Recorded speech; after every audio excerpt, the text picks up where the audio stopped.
Hello बेटा, आज की क्लास में हम लोग डिस्कस करने वाले हैं बेसिकली बेसिक मैथ्स के बारे में। So before starting your physics आप लोग को मैथमेटिक्स का आना बहुत ज़रूरी है। यानी कुछ चीज़ें हैं जो हमें बेसिक मैथ्स से चाहिए ही चाहिए, जिनको हमें समझना पड़ेगा, तब जाकर हम फिज़िक्स को प्रॉपरली समझ पाएंगे। देखिए, मैं आपको पहली एक बात बता दूं कि हम यहाँ चीज़ों की डिटेल में नहीं जाने वाले हैं। हम ये नहीं कहेंगे कि भाई हम जो फार्मूला मेंशन कर रहे हैं वो फार्मूला बेसिकली आई कहाँ से है, उसकी डेरिवेशन क्या है, उसके रूट्स क्या हैं। हम बस उस फार्मूला को मेंशन करेंगे और ये देखेंगे कि वो जो फार्मूला है या वो जो कंसेप्ट है आखिर फ़िज़िक्स में हमारी मदद किस तरह से करता है वो। बस। So this is not going to be a pure mathematics class. आप इसको ऐसे सोच लो कि जैसे ये मैथमेटिक्स का एक एप्लीकेशन पार्ट है। सेलेक्टिवली हम वही चीज़ें पढ़ेंगे जो हमें चाहिए होता है फिज़िक्स में। तो I will be mentioning sometimes some equations जिनका ओरिजिन मैं नहीं बोलूँगा कि ये इक्वेशन डिराइव कैसे हुई है या इक्वेशन आई कहाँ से है। हाँ, अलबत्ता आई will be explaining that equation and I will be giving you proper information about the use of that equation in physics. ठीक, सो आप थोड़ा सा ध्यान रखेंगे। शुरुआत हम बहुत फंडामेंटल चीज़ से करेंगे जो आपने 10th क्लास में पढ़ा हुआ है। सपोज़ मान लो मैं एक ट्रायंगल कंसिडर कर रहा हूँ ऐसे। अच्छा, ये जो ट्रायंगल है ना, ये मैं ले रहा हूँ एक right angle triangle. This is right angle triangle ABC। यहाँ पे जो एंगल बन रहा है दैट इज़ 90 डिग्री। सपोज़ मान लो इस एंगल को आपने कहा थीटा। आप जानते हैं कि थीटा के अपोजिट में जो साइड आता है ना, यानी ये वाला साइड, इस टाइम पे हम इसे परपेंडिकुलर कहेंगे, है ना। इस वाली चीज़ को हम बिल्कुल सही बेस कह देंगे और इस वाली चीज़ को हम हाइपोटेन्यूज कह देंगे। ठीक है, बड़ा ही फंडामेंटल चीज़ है। अब ज़रा देखिएगा, अगर मैं साइन थीटा निकालना चाहूँ तो आपको याद होगा शायद साइन थीटा होता है परपेंडिकुलर बाय हाइपोटेन्यूज। चलिए वो चीज़ भी आपके लिए मेंशन कर देता हूँ मैं। आपने 10th में ऐसे सुना होगा, इस तरह से आपने एक टेबल बनाया होगा 10th में। ये आपने देखा होगा, ये साइन होता है, कॉस, टेन, कोसेक, सेक और कॉट। साइन होता है परपेंडिकुलर बाय हाइपोटेन्यूज, कोसेक होता है हाइपोटेन्यूज बाय परपेंडिकुलर, है ना। कॉस होता है बेस बाय हाइपोटेन्यूज और सेक होता है हाइपोटेन्यूज बाय बेस। इस तरह से टेन होता है परपेंडिकुलर बाय बेस और कॉट होता है बेस बाय परपेंडिकुलर।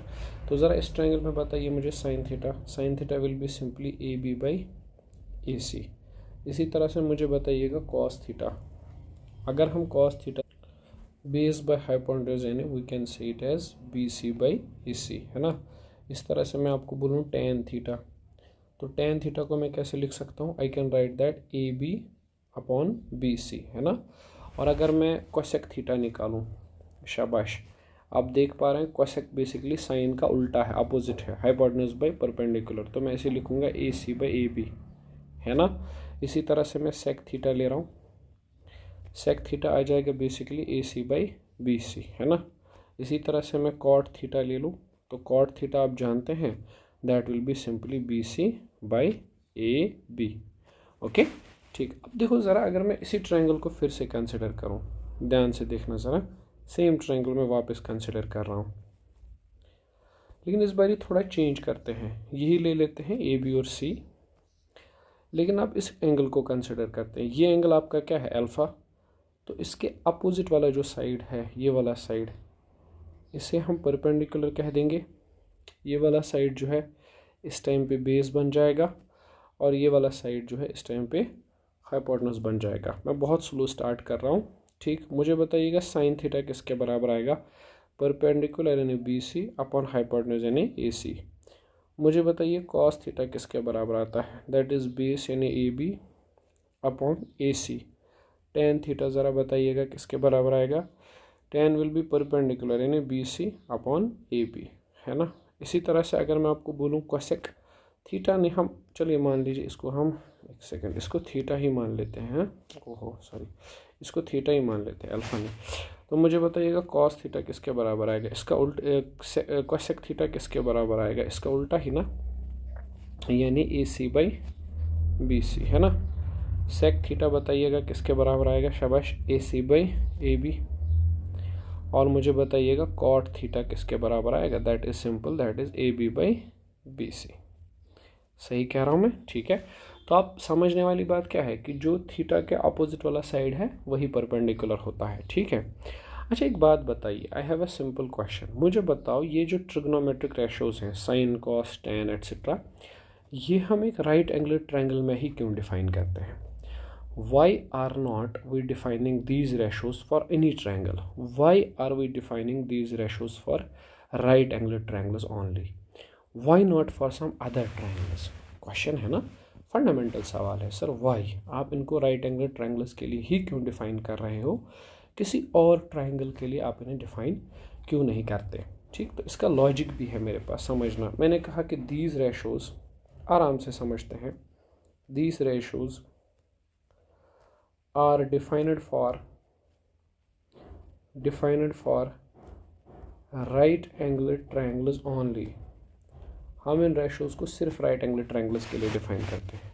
क्यों करते हैं वो ज़रा समझिएगा। मान लो अगर तुम्हारे पास एक ट्रायंगल है, ये वाला ट्रायंगल देखो, अब आपको लग रहा है कि ये ट्रायंगल तो राइट एंगल ट्रायंगल नहीं है, ये नहीं है राइट एंगल ट्रायंगल, है ना। बट सोचो अगर मैं इसे यहाँ से ऐसे एक परपेंडिकुलर खींचूँ तो ये 90 और ये भी 90, तो ये जो फर्स्ट ट्रायंगल बना जिस पे टिक मारी है मैंने, ये तो राइट एंगल्ड है।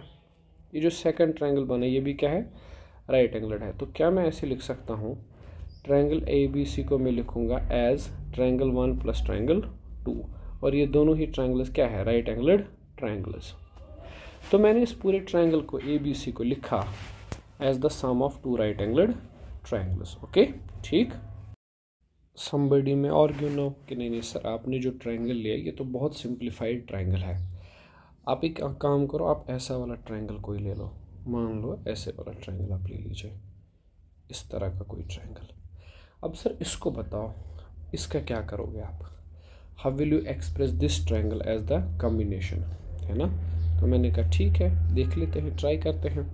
देखो अगर मैं यहाँ से परपेंडिकुलर ड्रॉ करता हूँ ना ऐसे करके, तो ये 90 आएगा और ये भी 90। ट्रायंगल 1 भी राइट एंगल्ड है, ट्रायंगल 2 भी राइट एंगल्ड है। तो मैं कह सकता हूँ ट्रायंगल ए बी सी को as the sum of two right angled triangles, फिर से, है ना।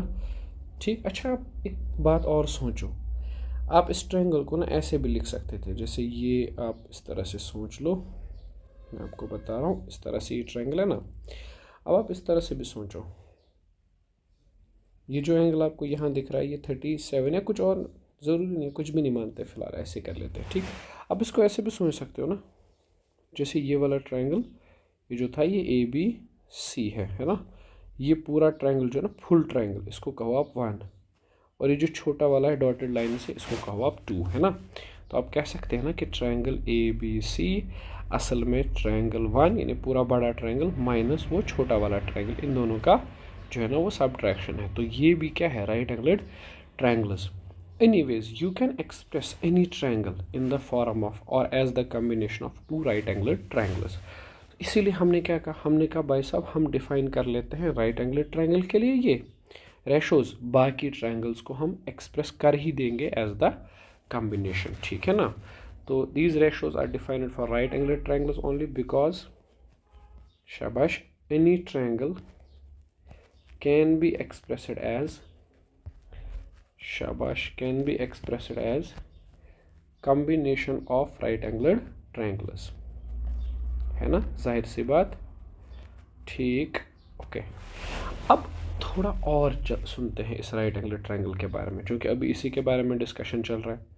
तो जैसे मान लो आपके पास एक राइट एंगल ट्रायंगल है, सपोज मैं मान लेता हूँ ये है आपके पास एक राइट एंगल ट्रायंगल। फिलहाल हम राइट एंगल ट्रायंगल की बात करेंगे, ट्रिग्नोमेट्री की बात करेंगे। ये मान लो ये ए है, ये बी है और ये सी है, यहाँ पे ये जो एंगल है ये 90 है। अब मुझे बताओ, मान लो ये साइड ए है, ये साइड बी है और ये साइड क्या है, सी। क्या आप ये जानते हैं कि मैं ऐसे लिख सकता हूँ C square is A square plus B square. Sir आपको कैसे पता, बहुत सिंप्लीफाइड थिंग है, इस चीज़ को हम लोग कहते हैं पाइथागोरस थ्योरम, है ना। आप भी जानते हैं और मैं भी, इसे कहते हैं पाइथागोरस थ्योरम, ठीक है, पीजीटी। है ना। तो मैं कहूँगा ये जो ए बी और सी है ना, ये दरअसल रिप्रेजेंट करते हैं किस चीज़ को, साइड्स को ऑफ राइट एंगल्ड ट्रायंगल। ये तीन दरअसल राइट एंगल्ड ट्रायंगल के तीन साइड्स हैं। तो ये जो सेट है ना, set of three numbers which are basically the three sides of right angled triangle, इसे कहते हैं पाइथागोरियन ट्रिपलेट। क्या बोलते हैं, Pythagorean triplet. So Pythagorean triplet simply means तीन नंबर्स का एक सेट जो रिप्रेजेंट करता है राइट एंगल्ड ट्रायंगल को, ठीक है ना। अब देखो बहुत सारे पाइथागोरियन ट्रिपलेट्स हैं हमारे पास, लेकिन एक दो हमारे लिए बहुत ज़्यादा ज़रूरी पाइथागोरियन ट्रिपलेट्स हैं, उनको मैं मेंशन कर देता हूँ। जैसे एक है कि अगर आप इसको बनाओगे ना, इस वाले साइड को 4 सेंटीमीटर या 4 मीटर, चलो मान लेते हैं 4 सेंटीमीटर, आपने एक राइट एंगल ट्रायंगल बनाया, उसमें ये वाला साइड 4 सेंटीमीटर आपने रखा, ये वाला 3 सेंटीमीटर, तो ये अपने आप बन जाएगा 5 सेंटीमीटर। तो ये जो सेट ये है ना 3 4 5 तीन साइड्स हैं राइट एंगल ट्रायंगल के, ये एक बहुत फेमस पाइथागोरियन ट्रिपलेट है। It's a very famous Pythagorean triplet हमारे लिए, फिजिक्स में ये बहुत अहम है ये पाइथागोरियन ट्रिपलेट, ठीक है। अच्छा पता है जब आप इसको मेजर करते हैं ना, इस एंगल को, this comes out to be 37, this is 90 and sum of angles होते हैं 180, तो ये वाला आ जाएगा 53 डिग्री, ठीक है। अब ज़रा सोच के देखो साइन 37 का वैल्यू क्या आएगा, दैट इज़ परपेंडिकुलर 3/5, है ना। ज़रा कॉस 37 का वैल्यू देख लो कितना आएगा, 4/5। ज़रा tan 37 देखना कितना आ जाएगा बेटा जी, दैट विल बी सिंपली 3/4। इसी तरह से अगर मैं साइन 53 पूछूं, जैसा कि मैंने शुरू में बोला आपको, साइन 53 आ जाएगा 4/5, है ना। मैं पूछूं सपोज cos 53, क्या आप मुझे बता पाओगे, cos 53 आ जाएगा 3/5। मैं पूछूं tan 53, क्या आप देख पा रहे हैं, tan 53 का जो वैल्यू है दैट विल बी सिंपली, अगर मैं बोलूँ 4/3, ठीक है। तो बेटा बहुत एक इम्पॉर्टेंट बात कह रहा हूँ हमारे लिए, ये जो ट्रायंगल है ना, ये ट्रायंगल जो हमारे लिए है ये बहुत ही ज़रूरी ट्रायंगल है, आपको इसे याद रखना पड़ेगा, ठीक है। फिजिक्स में बार बार ये जो वैल्यूज़ है ना, ये आएंगे, रिपीट होंगे, ठीक। क्वेश्चंस में साइन 37 कॉस 37 की वैल्यू काम आएगी आगे। सो आपको मैं कहूँगा कि आप इसे याद कर लो, इस पूरे जो ये कंसेप्ट है ना, इसको याद कर लो आप, ठीक है। अच्छा अब मैं एक चीज़ और बता दूँ आपको, जैसे एक काम करते हैं, एक दो क्वेश्चंस ले लेते हैं, ठीक है, थोड़ा बहुत समझ आ जाएगा, हम उस कंसेप्ट को ट्राई करते हैं, हमें आया कि नहीं आया। बहुत स्लो जा रहा हूँ मैं। देखो मान लो मेरे पास एक ट्रायंगल है इस तरह से, this is a triangle ABC। अच्छा ये एंगल जो है ना, ये ले लेते हैं हम लोग थीटा, ठीक है। ये मान लो यहाँ पे 4 सेंटीमीटर है ये साइड, ठीक। और मुझे बताया गया है ये वाला जो एंगल है वो 37 है, और मुझसे पूछा है फाइंड, सबसे पहले मुझे बताना है AB कितना है, फिर उसके बाद मुझे बताना है AC कितना है, देन मुझसे पूछा है साइन अल्फा का साइन थीटा का वैल्यू, एंड लास्ट पे मुझसे पूछा है थीटा का वैल्यू, ठीक है। अब चलो मैं इसको सॉल्व कर लेता हूँ, थोड़ा ध्यान से सुनना, क्वेश्चन आप आराम से देख लीजिए, अगर आप चाहें तो 1 मिनट वीडियो को पॉज कीजिए और आराम से सॉल्व कीजिए आप, फिर मैच करते हैं हम दोनों का आंसर, किसका आंसर सही आया होगा, है ना। कंसेप्ट तो आपको बता चुका हूँ मैं। ये देखिए ये मेरे पास है ट्रायंगल ABC, है ना बेटा। ये एंगल जो मुझे दिया गया है 37 डिग्री है, ये दिया गया है थीटा। अच्छा ये 4 सेंटीमीटर है। एक बात बताना ज़रा, अभी अभी जो आपने ट्रायंगल ऊपर पढ़ा, 37 के जो अपोजिट वाला साइड है वो क्या होता है, 3। तो यहाँ पर भी 37 के जो अपोजिट वाला साइड आएगा वो क्या आएगा, 3 सेंटीमीटर आएगा ना।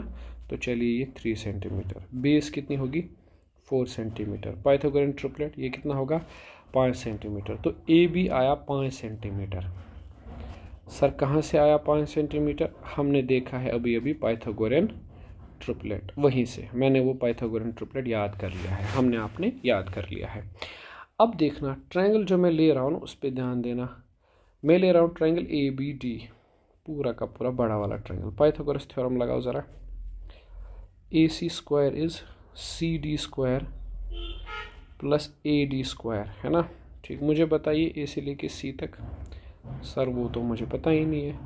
C से लेके D तक ये 4 और ये 4 हो गया ना 8, शाबाश। A से लेके D तक 3 तो बताना ज़रा AC square is equal to this is 64 + 9 that is 73।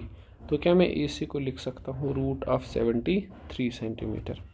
चलिए मेरा दूसरा पार्ट भी हो गया, मुझे AC निकालना था ना। ये तो पहले पार्ट का आंसर है, शाबाश, दूसरा पार्ट हो गया। अभी तीसरे पार्ट पे चलते हैं। मुझे एक चीज़ बताओ, इसमें अगर मैं साइन थीटा निकालूं बड़े वाले ट्रायंगल में, तो साइन थीटा क्या आ जाएगा AD अपॉन AC। तो मैं ऐसे लिख सकता हूँ साइन थीटा इज A से लेके D तक इज 3, A से लेके C तक इज √73, है ना। लास्ट वाला पार्ट है टेन थीटा निकालना है मुझे। अच्छा एक बात बताओ, टेन थीटा की क्या वैल्यू आएगी? शाबाश, टेन थीटा आ जाएगा इस ट्रायंगल में AD/DC, है ना, AD/DC। क्या मैं ऐसे लिख सकता हूँ A से लेके D तक इज 3, D से लेके C तक इज 8। अच्छा अगर इस टेन को इधर लेके जाऊँ मैं, थीटा बन जाएगा टेन इनवर्स। लिखने का तरीका है, टेन उधर लेके जाएंगे तो tan inverse 3/8। Okay, so this is the value of theta. यहाँ पे आपको थीटा इसी फॉर्मेट में रिप्रेजेंट करना है। कोई बोलेगा सर अगर ऐसे ही लिखना था हम यहाँ ही लिख लेते, theta is equal to sine inverse 3/73 लिख लेते आप। ठीक है, मैं कह रहा हूँ दोनों ही आंसर्स ठीक है। ठीक है, अगर कैलकुलेटर पे करेंगे ना दोनों ही बराबर आएंगे। ठीक है, बट जहाँ पर कहीं पर भी इस तरह की बात की गई ना थीटा निकालना हो, यूजुअली हम tan का इस्तेमाल करते हैं। बाकी आंसर ठीक है, in terms of cos sine कुछ भी दे सकते हो आप, कोई दिक्कत वाली बात नहीं है। ठीक है, आगे चलते हैं बेटा, दूसरा एक क्वेश्चन ले लेते हैं, क्वेश्चन नंबर 2। चलो मान लो अगर मेरे पास दिया गया है क्वेश्चन में कि साइन थीटा जो है वो दिया गया है मुझे 12/13।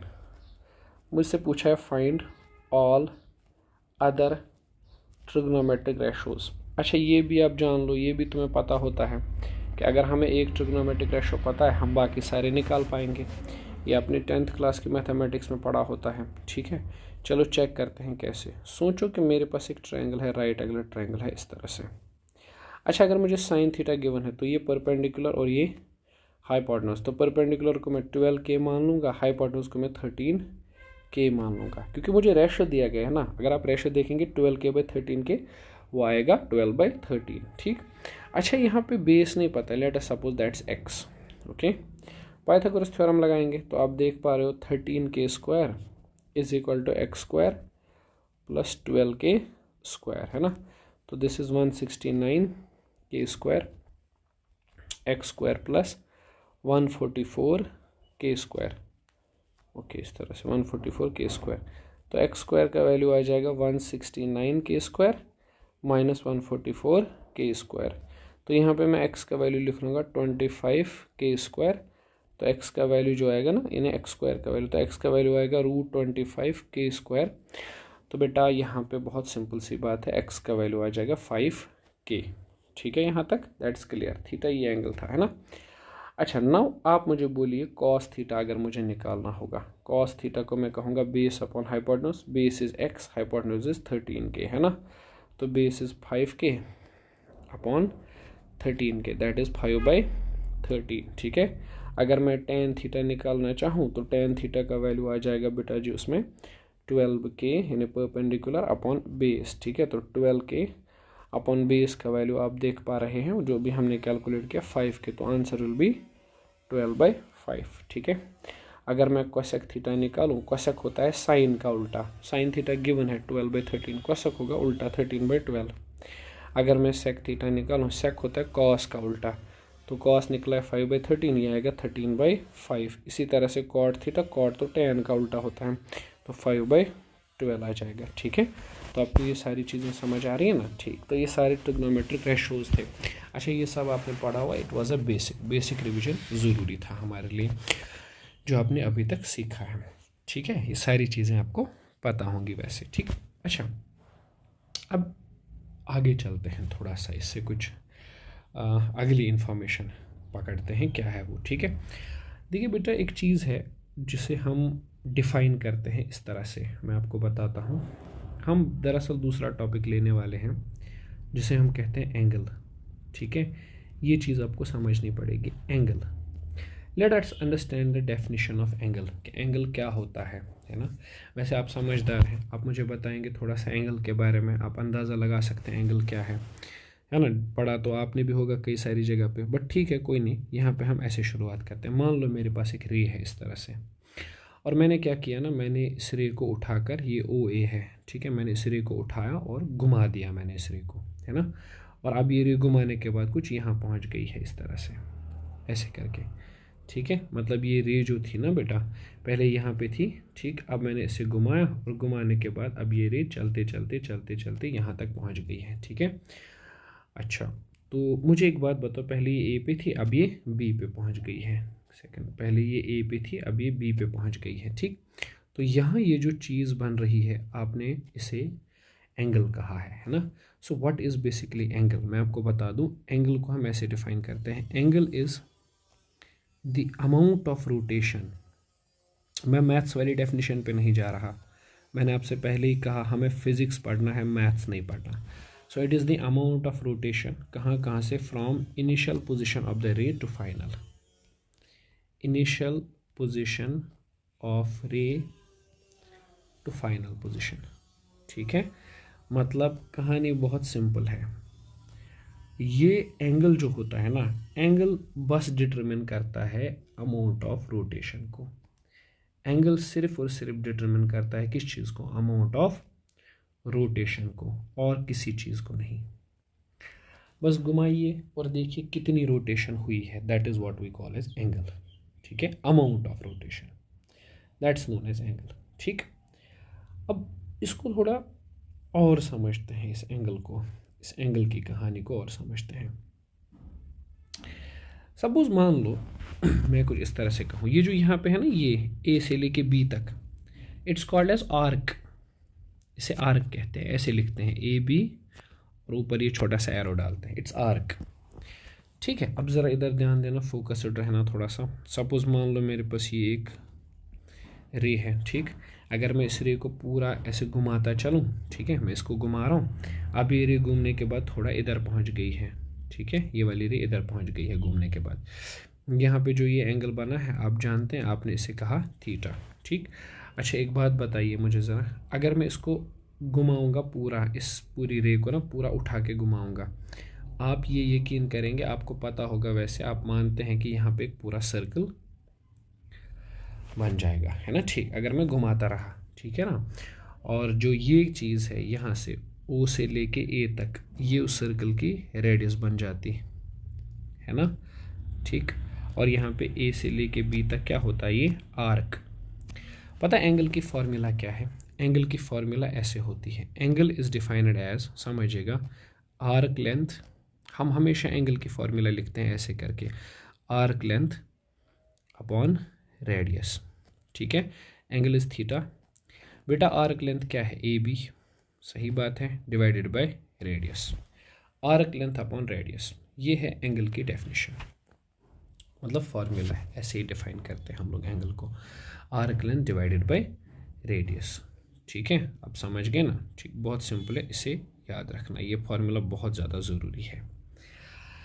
अच्छा, जैसे मान लो अगर हम यूनिट की बात करें, यूनिट बाय डेफिनेशन, सुनना मैंने क्या कहा, it is simply arc divided by radius, है ना। तो अगर किसी ने आर्क को मेजर किया मीटर्स में, है तो लेंथ ही, रेडियस को भी मेजर करना पड़ेगा मीटर्स में। अगर किसी ने आर्क लेंथ को मेजर किया सेंटीमीटर में, रेडियस भी किस में, सेंटीमीटर में। सपोज किसी ने आर्क लेंथ मेजर की मिलीमीटर्स में, तो रेडियस भी मिलीमीटर्स में। देखो भाई, अगर आप इसे कट करेंगे ना तो आपको पता चलेगा एंगल का कोई यूनिट नहीं है, angle has no unit at all, angle का कोई भी यूनिट नहीं है, ठीक। तो अब आप बोलेंगे सर नहीं रुकिए, वेट ए मिनट सर, क्या बात करो सर, एंगल की कोई यूनिट नहीं है। हमने तो जब 10th में पढ़ा था तो हमें तो सर ने कुछ डिग्री बोला था, एंगल की यूनिट डिग्री होती है, और आप बोल रहे हैं यहाँ एंगल का कोई यूनिट है ही नहीं। देखो बेटा मैं सच कह रहा हूँ, एंगल का कोई यूनिट नहीं है, फॉर्मूला ये कहती है कि एंगल का कोई यूनिट नहीं है। बट आपको पता है एक इंटरेस्टिंग सी बात, फिज़िक्स में ना ये बहुत ज़्यादा यूज़ होता है, बहुत ज़्यादा, हद से ज़्यादा। कई बार आप रोटेशनल मोशन पढ़ेंगे, सर्कुलर मोशन पढ़ेंगे आगे, तो ये यूज़ होता है बार बार। तो इसीलिए ना इसका चूँकि यूज़ बहुत ज़्यादा है, तो इस वजह से एंगल को एक यूनिट दे दिया गया है। समझिए मेरी बात, मैं यहाँ पॉइंट लिख देता हूँ क्या, कि due to wide use of this quantity, चूँकि इस क्वांटिटी का बहुत ज़्यादा यूज़ होता है, क्वांटिटी मैं कह रहा हूँ, एन यूनिट हैज़ बीन असाइनड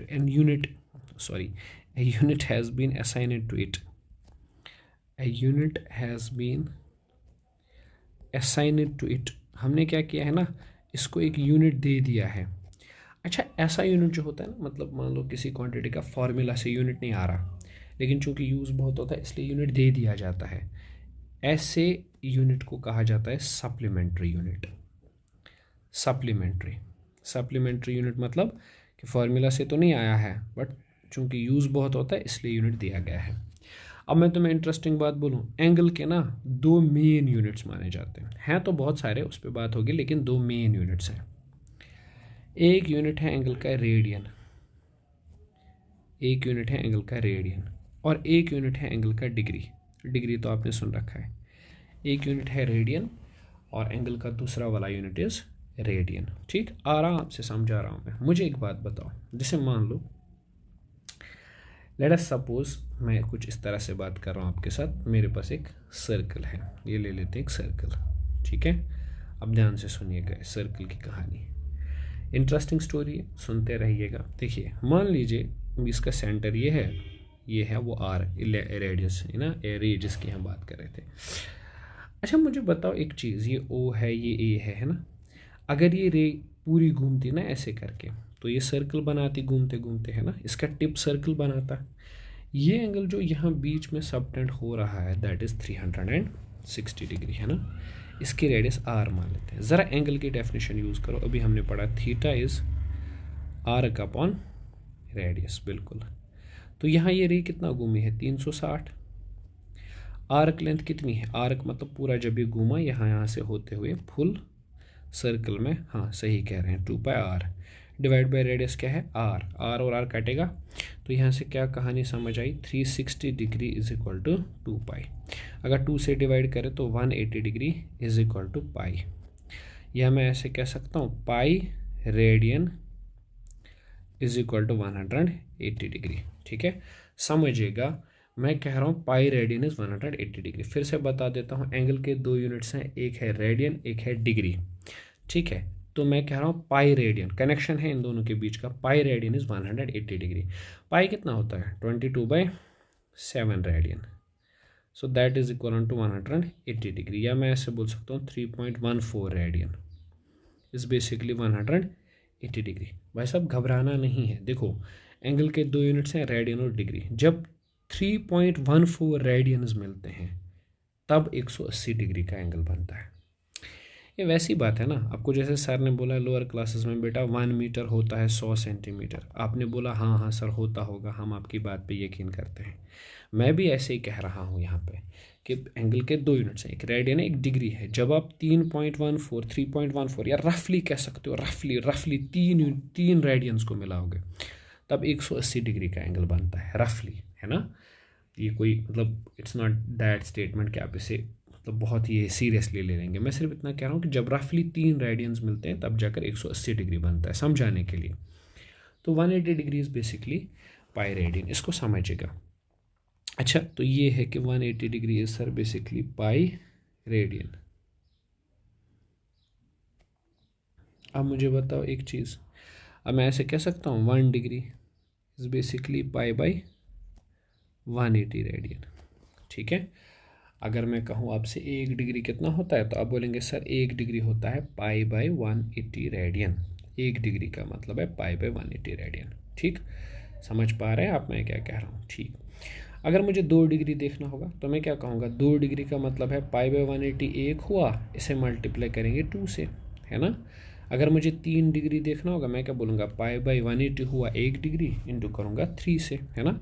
जैसे मान लो मैं तुम्हें बताऊँ, मेरे पास ना किसी जगह पे लिखा है 30 डिग्री, बताना ज़रा ये कितने रेडियन होता है। मैंने बहुत सिंपल सोल्यूशन कहा, मैंने कहा देखो सर आपने अभी अभी बोला 1 डिग्री होता है पाई बाई 180 रेडियन, है ना, और मुझे देखने हैं 30 डिग्री, तो मैं एक काम करता हूँ सर, पाई बाई 180 को मल्टीप्लाई कर लेता हूँ 30 से, 0 0 कैंसिल, ये आएगा पाई बाई 6 रेडियन, ठीक है ना। ओके, जैसे मान लो मैंने किसी से कहा यार 90 डिग्री देख लेना कितने रेडियन होता है, तो क्या बोलेगा, बोलेगा सर देखो 1 डिग्री होता है पाई बाई 180 और 90 देखने हैं हमें, तो आप एक काम करो, पाई बाई 180 को 90 से मल्टीप्लाई कर दो, तो ये आ जाएगा sir pi by 2 radian.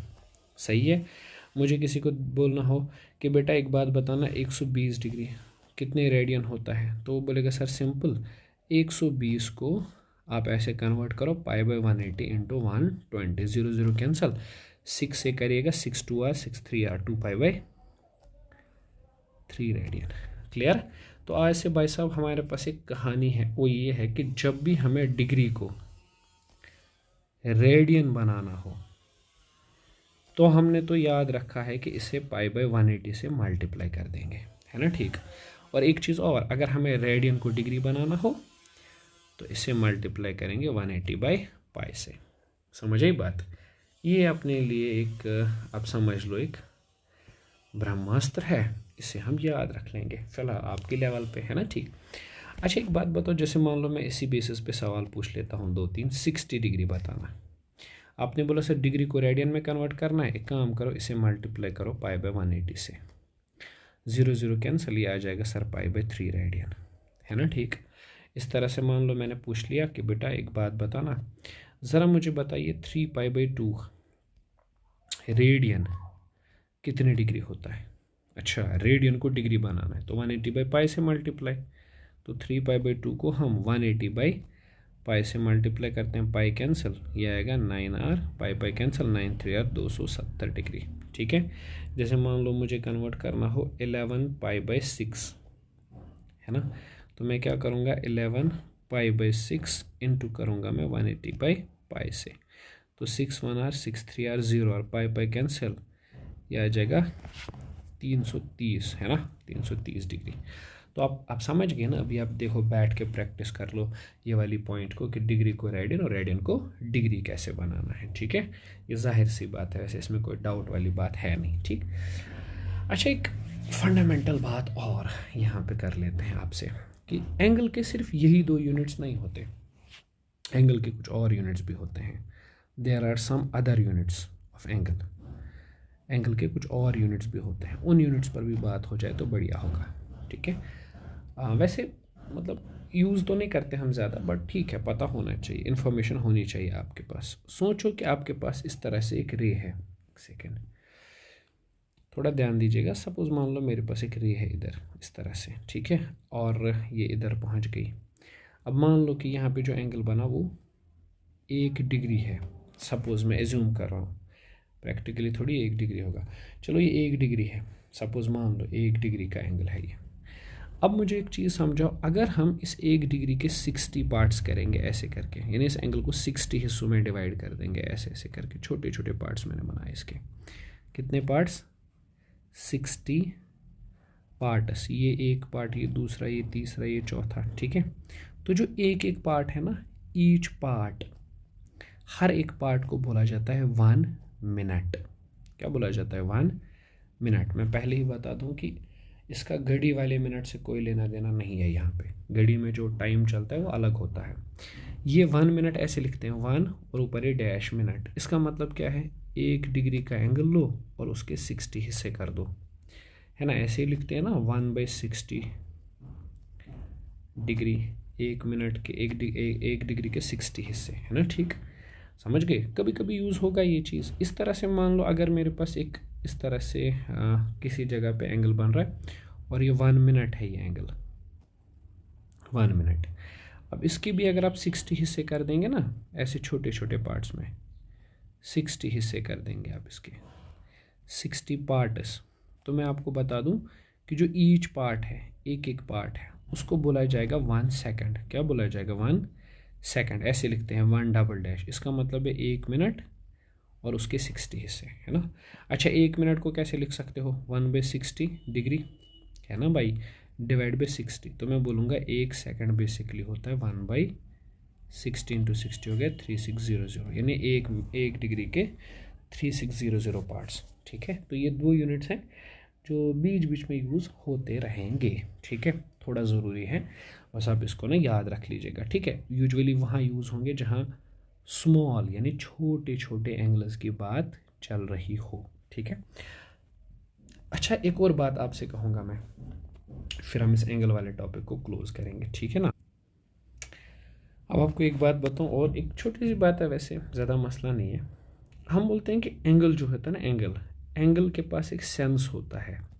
Angle has a sense, angle के पास एक सेंस होता है। अब आप बोलेंगे सर सेंस का मतलब क्या है। सपोज़ मान लो ये एक रे है ओ ए, बेटा अगर ये रे घूमी और इधर पहुंची, है ना, तो ये जो एंगल यहाँ पे बना ऐसे बना है, ठीक है। अब देखो मान लो ये वाली रे है, ये ए और ये ओ, अगर ये रे घूमे और मान लो यहाँ पे पहुंचा है ये ऐसे करके, ठीक।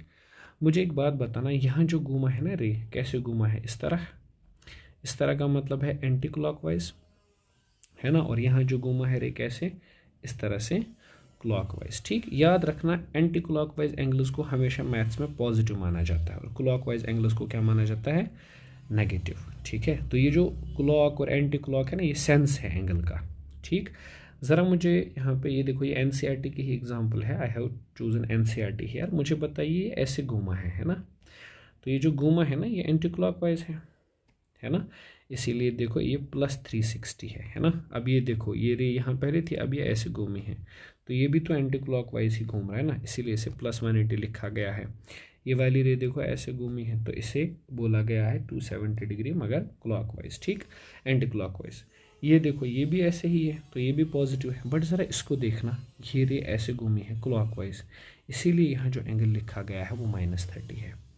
ये रे देखो ये ऐसे घूमी है क्लॉकवाइज, तो ये जो एंगल यहाँ पे मेंशन किया गया है ये क्या है बेसिकली बेटा जी, ये है नेगेटिव एंगल। तो positive angles anti clockwise sense में घूमते हैं और नेगेटिव एंगल्स को क्लॉकवाइज सेंस माना जाता है, ठीक है। तो ये छोटी बात है, ये आपके काम आ जाएगी वैसे, ठीक है ना। एक क्वेश्चन ले लेते हैं, ठीक है, एक दो सवाल ले लेते हैं। चलिए मैं एक दो क्वेश्चन ले, ज़रा ये वाला सवाल देखना, वैसे तो है बहुत सिंपल, ठीक। अपने नोट से लाया हूँ मैं। देखो ये क्या है, ये बेसिकली एक रे है ए से बी तक, जो ये ना ये रे है ओ ए, ठीक है। पहले ये ए पे थी इसका टिप, अब बी पे चला गया है इसका टिप। अब ये रेडियस यहाँ पे 2 मीटर दी गई है और बोला गया है एंगल 60 डिग्री है। हमसे पूछा है आर्क लेंथ बताना कितनी है। देखो यहाँ पे एंगल की डेफिनेशन क्या है, थीटा इज़ आर्क यानी ए बी अपॉन रेडियस।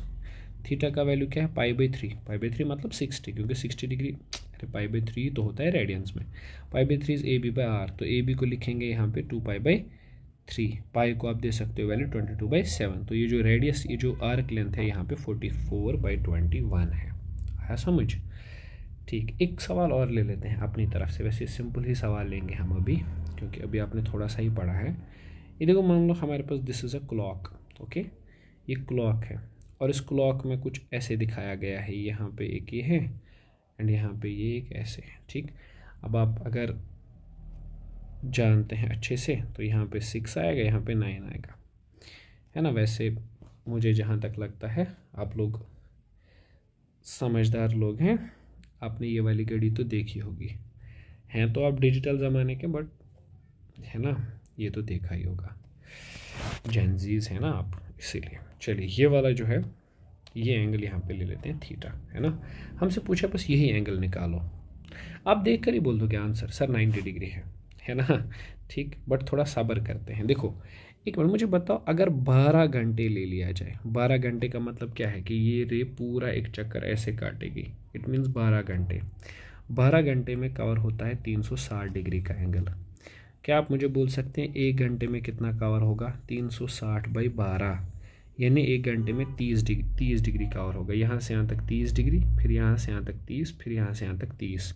तो मैं थीटा को बोलूँगा 3 × 30, यानी ये आएगा 90 डिग्री, ठीक है। एक छोटा सा सवाल और ले लेते हैं, लगे हाथ तो निपटा देते हैं, छोटा सा सवाल है। चलो मान लो ये है मेरे पास एक क्लॉक,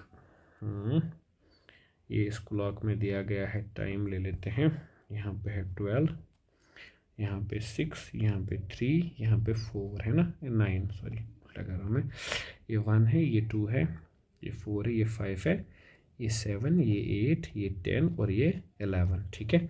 बहुत सिंप्लीफाइड तरीके से आराम आराम से समझते हैं, कोई जल्दबाजी नहीं है। ये 12 पे है और ये वाला जो है ये 5 पे है, ठीक है। और हमसे पूछा है कि चलिए भाई साहब ये वाला एंगल बता दीजिए कितना है, ठीक है। तो बहुत सिंपल है, आपको पता है 1 घंटे घूमना मतलब कितना होता है। हाँ जी सही कह रहे हैं आप, 30 डिग्री है ना। और ये कितने घंटे हुए हैं, 1 2 3 4 5, 5 घंटे घूमा है। तो थीटा इज़ 5 × 30, यानी यहाँ पे एंगल जो है वो 150 डिग्री है, ठीक है। आप समझ गए। तो बेसिकली ये जो था ना, ये एंगल के बारे में थोड़ी सी बातें थी। हम आगे चल के यूनिट्स एंड डायमेंशंस में एक चीज़ और पढ़ेंगे जिसको हम सॉलिड एंगल बोलते हैं, बट वो हम बाद में यूज़ करेंगे, अभी नहीं यूज़ करेंगे, ठीक है ना। विल बी डूइंग इट अभी नहीं, ठीक है ना। ओके, इस क्लास को एंड करते हैं, फिर अगली क्लास में आपसे मिलते हैं। हेलो बेटा, आज की क्लास में हम लोग डिस्कस करने वाले हैं बेसिकली बेसिक मैथ्स के बारे में। So before starting your physics, आप लोग को मैथमेटिक्स का आना बहुत ज़रूरी है। यानी कुछ चीज़ें हैं जो हमें बेसिक मैथ्स से चाहिए ही चाहिए, जिनको हमें समझना पड़ेगा, तब जाकर हम फिज़िक्स को प्रॉपरली समझ पाएंगे। देखिए, मैं आपको पहली एक बात बता दूं कि हम यहाँ चीज़ों की डिटेल में नहीं जाने वाले हैं। हम ये नहीं कहेंगे कि भाई हम जो फार्मूला मेंशन कर रहे हैं वो फार्मूला बेसिकली आई कहाँ से है, उसकी डेरिवेशन क्या है, उसके रूट्स क्या हैं। हम बस उस फार्मूला को मेंशन करेंगे और ये देखेंगे कि वो जो फार्मूला है या वो जो कंसेप्ट है आखिर फ़िज़िक्स में हमारी मदद किस तरह से करता है वो, बस। So this is not going to be a pure mathematics class. आप इसको ऐसे सोच लो कि जैसे ये मैथमेटिक्स का एक एप्लीकेशन पार्ट है। सेलेक्टिवली हम वही चीज़ें पढ़ेंगे जो हमें चाहिए होता है फिज़िक्स में। तो I will be mentioning sometimes some equations जिनका ओरिजिन मैं नहीं बोलूँगा कि ये इक्वेशन डिराइव कैसे हुई है या इक्वेशन आई कहाँ से है। हाँ, अलबत्ता आई will be explaining that equation and I will be giving you proper information about the use of that equation in physics, ठीक। सो आप थोड़ा सा ध्यान रखेंगे। शुरुआत हम बहुत फंडामेंटल चीज़ से करेंगे जो आपने 10th क्लास में पढ़ा हुआ है। सपोज़ मान लो मैं एक ट्रायंगल कंसिडर कर रहा हूँ ऐसे। अच्छा, ये जो ट्रायंगल है ना, ये मैं ले रहा हूँ एक right angle triangle. This is right angle triangle ABC। यहाँ पे जो एंगल बन रहा है दैट इज़ 90 डिग्री। सपोज़ मान लो इस एंगल को आपने कहा थीटा। आप जानते हैं कि थीटा के अपोजिट में जो साइड आता है ना, यानी ये वाला साइड, इस टाइम पे हम इसे परपेंडिकुलर कहेंगे, है ना। इस वाली चीज़ को हम बिल्कुल सही बेस कह देंगे और इस वाली चीज़ को हम हाइपोटेन्यूज कह देंगे, ठीक है। बड़ा ही फंडामेंटल चीज़ है। अब ज़रा देखिएगा, अगर मैं साइन थीटा निकालना चाहूँ तो आपको याद होगा शायद साइन थीटा होता है परपेंडिकुलर बाय हाइपोटेन्यूज। चलिए वो चीज़ भी आपके लिए मेंशन कर देता हूँ मैं। आपने 10th में ऐसे सुना होगा, इस तरह से आपने एक टेबल बनाया होगा 10th में। ये आपने देखा होगा, ये साइन होता है, कॉस, टेन, कोसेक, सेक और कॉट।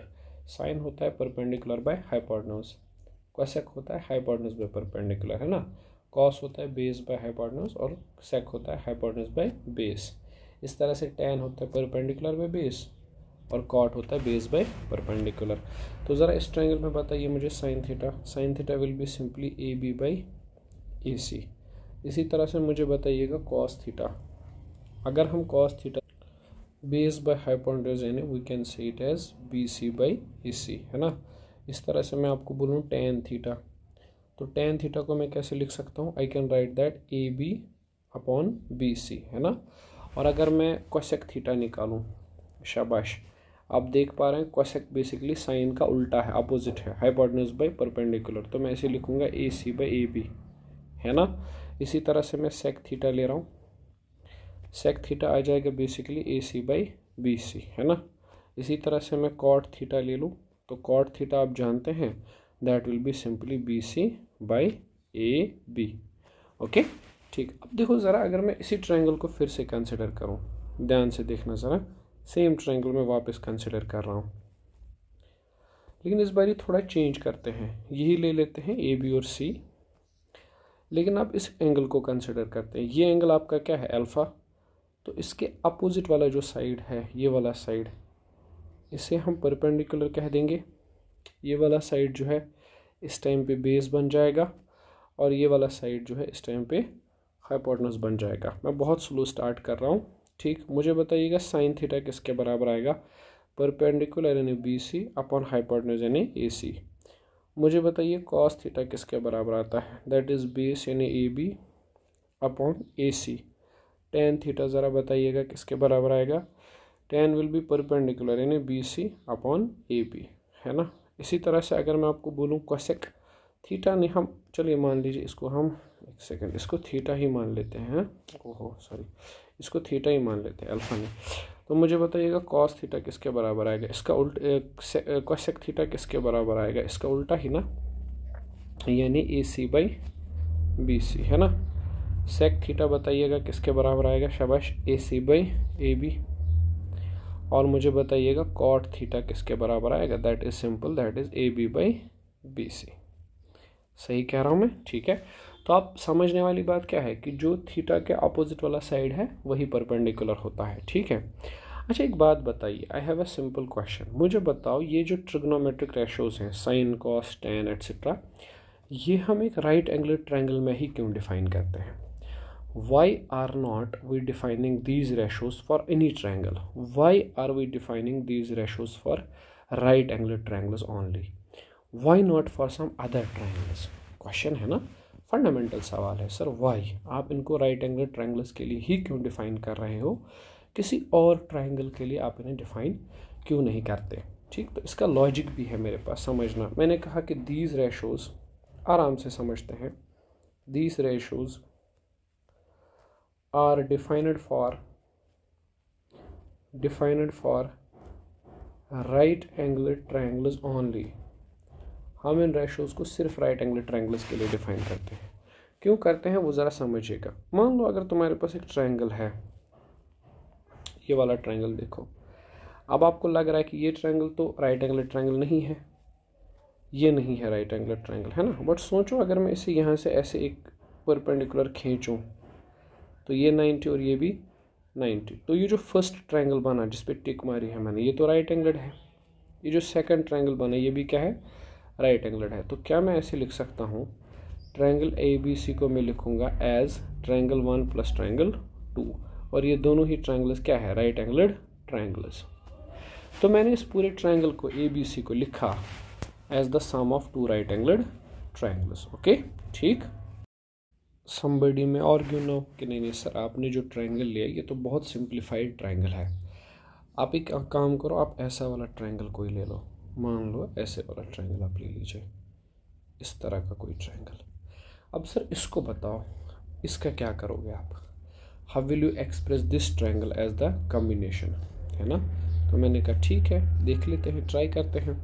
देखो अगर मैं यहाँ से परपेंडिकुलर ड्रॉ करता हूँ ना ऐसे करके, तो ये 90 आएगा और ये भी 90, ट्रायंगल 1 भी राइट एंगल्ड है, ट्रायंगल 2 भी राइट एंगल्ड है। तो मैं कह सकता हूँ ट्रायंगल ए बी सी को as the sum of two right angled triangles, फिर से, है ना, ठीक। अच्छा आप एक बात और सोचो, आप इस ट्रायंगल को ना ऐसे भी लिख सकते थे, जैसे ये आप इस तरह से सोच लो, मैं आपको बता रहा हूँ, इस तरह से ये ट्रायंगल है ना, अब आप इस तरह से भी सोचो,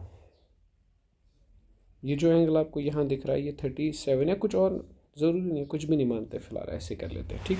अब इसको ऐसे भी सोच सकते हो ना, जैसे ये वाला ट्रायंगल ये जो था ये ए बी सी है ना, ये पूरा ट्रायंगल जो है ना फुल ट्रायंगल, इसको कहो आप 1, और ये जो छोटा वाला है डॉटेड लाइन से इसको कहो आप 2, है ना। तो आप कह सकते हैं ना कि ट्रायंगल ए बी सी असल में ट्रायंगल 1 यानी पूरा बड़ा ट्रायंगल माइनस वो छोटा वाला ट्रायंगल, इन दोनों का जो है ना वो सब्ट्रैक्शन है। तो ये भी क्या है, right angled triangles. Anyways, you can express any triangle in the form of or as the combination of two right angled triangles। इसीलिए हमने क्या कहा, हमने कहा भाई साहब हम डिफाइन कर लेते हैं राइट एंगल ट्रायंगल के लिए ये रेशोज, बाकी ट्रायंगल्स को हम एक्सप्रेस कर ही देंगे एज द कॉम्बिनेशन, ठीक है ना। तो these ratios are defined for right angle triangles only because, शाबाश, any triangle can be expressed as, शाबाश, can be expressed as combination of right angled triangles, है ना, जाहिर सी बात, ठीक, ओके। अब थोड़ा और सुनते हैं इस राइट एंगल ट्रायंगल के बारे में, क्योंकि अभी इसी के बारे में डिस्कशन चल रहा है। तो जैसे मान लो आपके पास एक राइट एंगल ट्रायंगल है, सपोज मैं मान लेता हूँ ये है आपके पास एक राइट एंगल ट्रायंगल। फिलहाल हम राइट एंगल ट्रायंगल की बात करेंगे, ट्रिग्नोमेट्री की ही बात करेंगे। ये मान लो ये ए है, ये बी है और ये सी है। यहाँ पे ये जो एंगल है ये 90 है। अब मुझे बताओ, मान लो ये साइड ए है, ये साइड बी है और ये साइड क्या है, सी।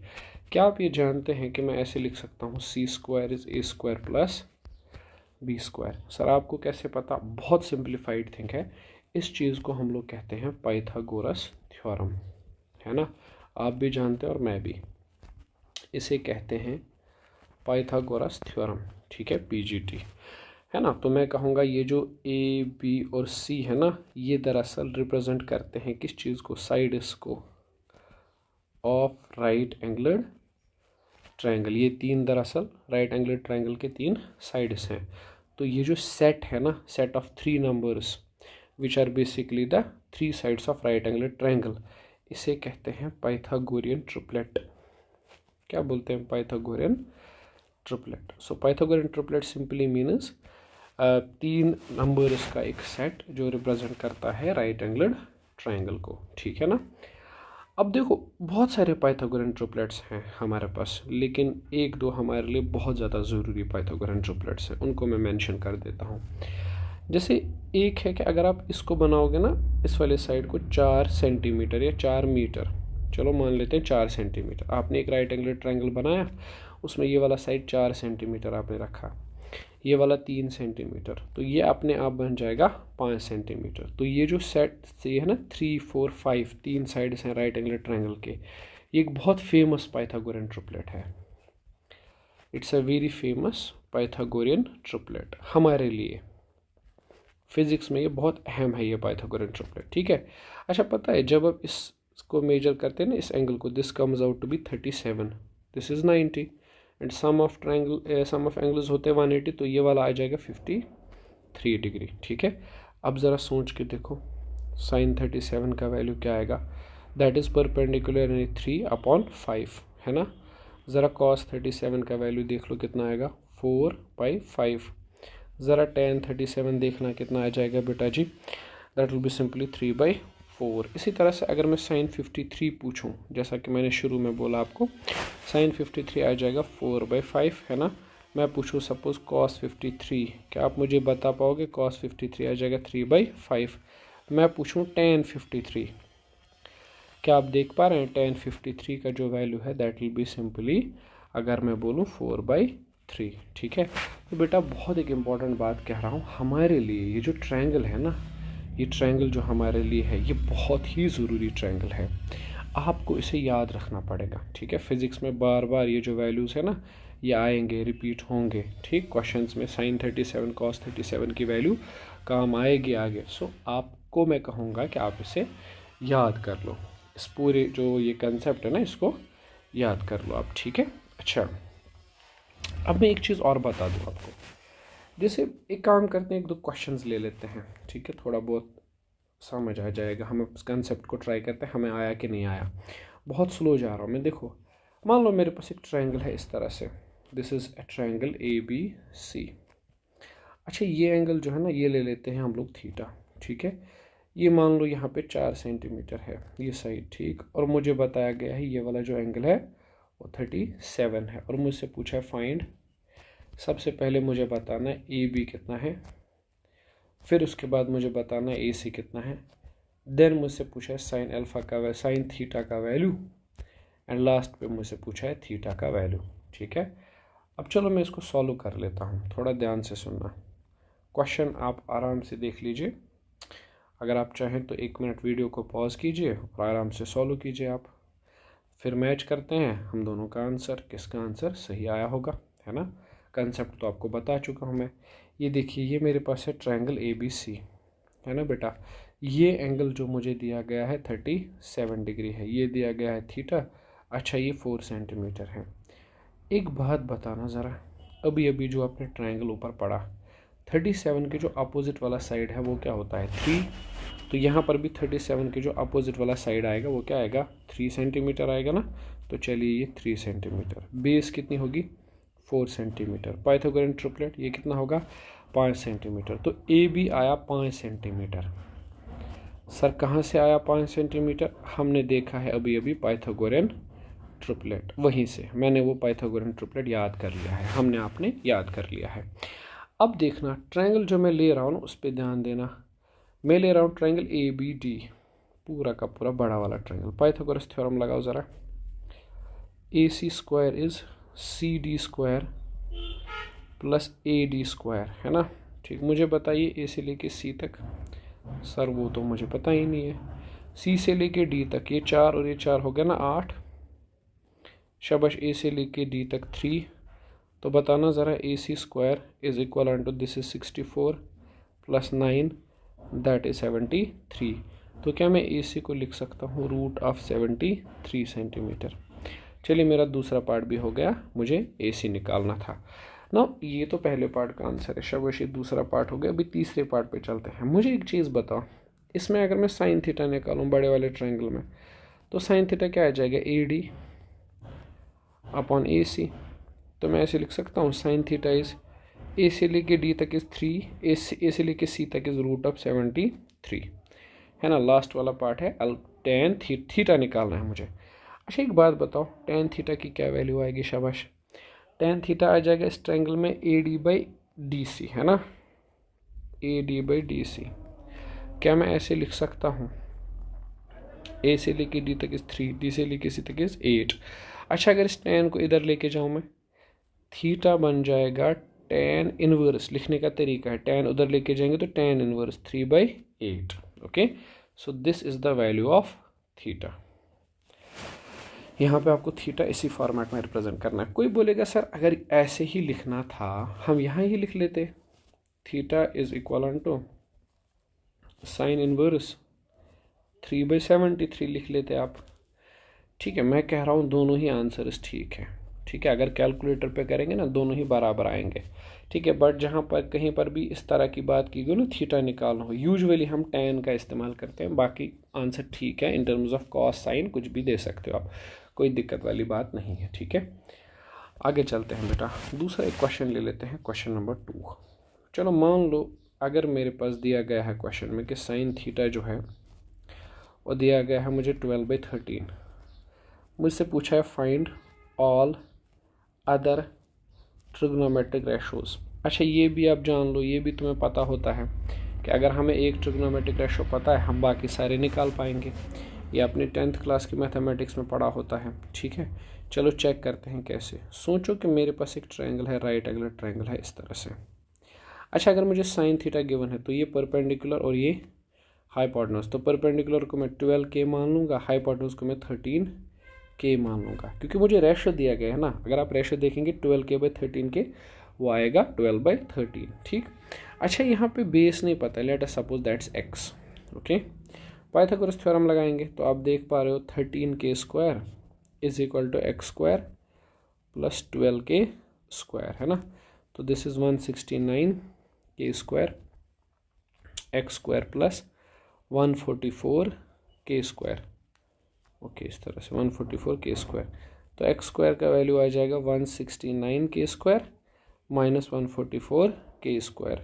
तो यहाँ पे मैं x का वैल्यू लिख लूँगा 25K स्क्वायर। तो x का वैल्यू जो आएगा ना, यानी x स्क्वायर का वैल्यू, तो x का वैल्यू आएगा √25K स्क्वायर। तो बेटा यहाँ पे बहुत सिंपल सी बात है, x का वैल्यू आ जाएगा 5K। ठीक है, यहाँ तक दैट्स क्लियर। थीटा ये एंगल था, है ना। अच्छा नाउ आप मुझे बोलिए कॉस थीटा अगर मुझे निकालना होगा, कॉस थीटा को मैं कहूँगा base upon hypotenuse, base is x, hypotenuse is 13K, है ना। तो base is 5K upon 13K, that is 5/13। ठीक है, अगर मैं tan थीटा निकालना चाहूँ तो tan थीटा का वैल्यू आ जाएगा बेटा जी उसमें 12K यानी परपेंडिकुलर अपॉन बेस। ठीक है, तो 12K अपॉन बेस का वैल्यू आप देख पा रहे हैं जो भी हमने कैलकुलेट किया 5K, तो आंसर विल बी 12/5। ठीक है, अगर मैं कोसेक थीटा निकालूं, कोसेक होता है साइन का उल्टा, साइन थीटा गिवन है 12/13, कोसेक होगा उल्टा 13/12।